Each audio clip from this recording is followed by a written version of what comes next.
Jessica, and today I'm going to be creating a page in my junk journal using the supplies from the mixed media inspired box from our journal Junction.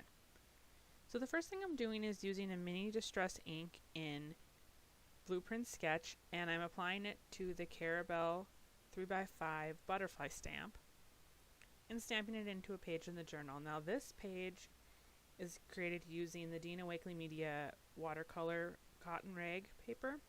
I didn't apply any gesso or any sealant to this paper, so because it is a cotton rag and it's a handmade paper, the ink is really going to sink into it and not have a lot of movement and have the true watercolor properties of the ink. It will move some, but not as much as if you were to put it on watercolor paper or a more traditional style of paper.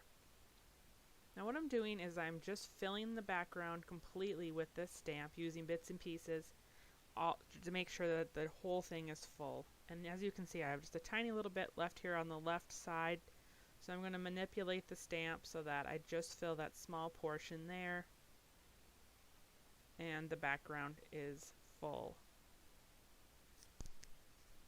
Now because distressed ink will move when it's wet, it's a water reactive product, I'm using a wet brush and I'm going over certain areas of the stamp so that some of it will bleed slightly and then the rest will remain crisp. I'm also going to put some of the distress ink onto my craft sheet and spray a little bit of water to turn it into more of a liquid and splatter that with a brush onto my page to create a splatter pattern. Now as I mentioned before, you can see where I took with the wet brush and activated the distress ink where it started to wick and move in different ways.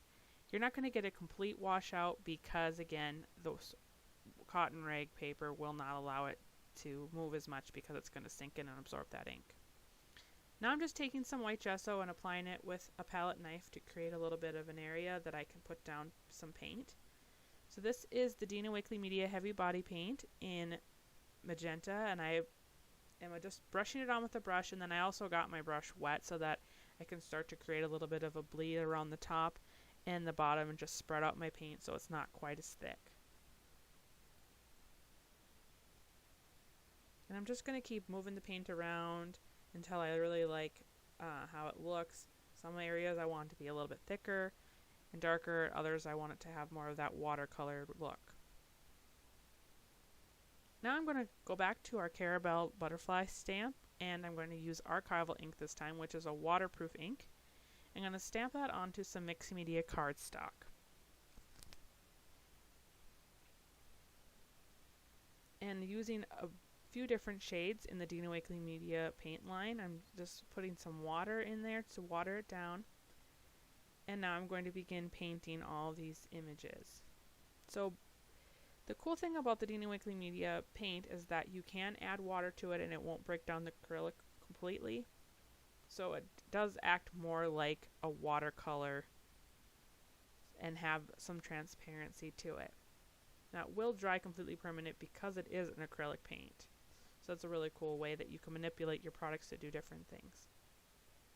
Now I'm just using portions of the stamp with our archival ink and stamping it randomly on the page. And then I got out my Posca paint pen in black and I'm just doing a vine doodle.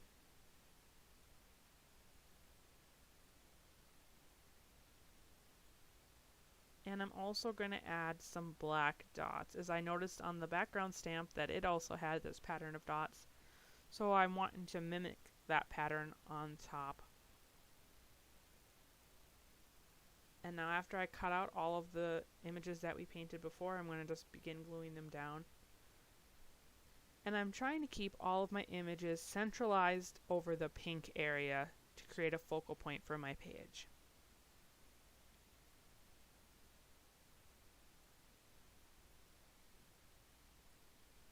And I'm gluing all this down with the Dilutions Diary Creative Glue Stick, and this is by far the best glue stick I've ever used, and it works. So I definitely recommend getting your hands on the Dilutions Diary Creative Glue Stick.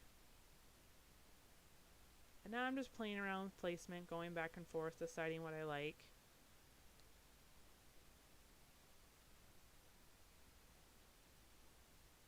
My main issue was that I didn't want to have two blue butterflies next to each other or the same color of dragonfly. So I went back and forth until I finally liked the configuration.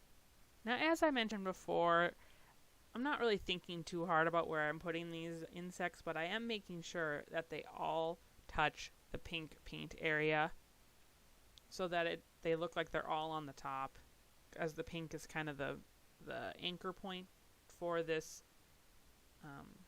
final page. And I'm just adding to that leaf because I didn't think it was bold enough before I glue down this butterfly.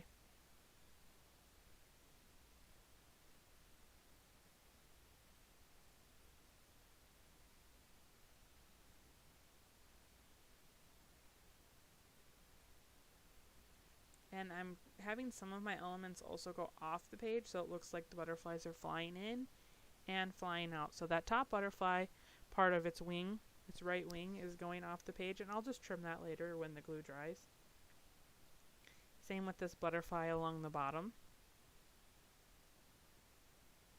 And now I'm adding to my doodle because I realized that it's not taking up enough space, and I just had the bottom of the plant randomly ending. So I'm just finishing it, adding a few more dots to fill up that area.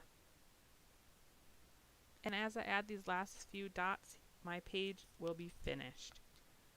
Thank you so much for watching, and I hope you really enjoyed this project. I really love the bright colors and the way that this all came together. If you'd like to learn more about our subscription box, please check out the description below for a link. And don't forget to subscribe so you don't miss out on any of our future videos.